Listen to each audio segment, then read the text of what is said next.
In the prisoner's dock sit 20-odd broken men. They are the living symbols of the arrogance and cruelty of power.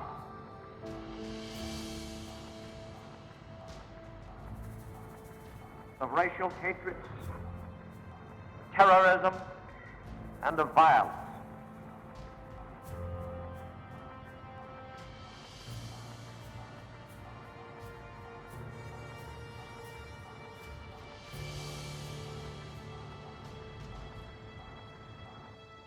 The wrongs which we seek to condemn and punish have been so calculated, so malignant, and so devastating that civilization cannot tolerate their being ignored because it cannot survive their being repeated.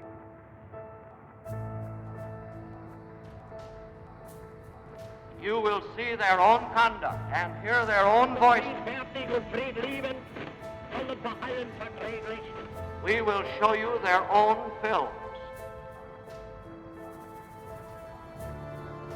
Their acts, as we shall recount them before you, have bathed the world in blood and set civilization back a century.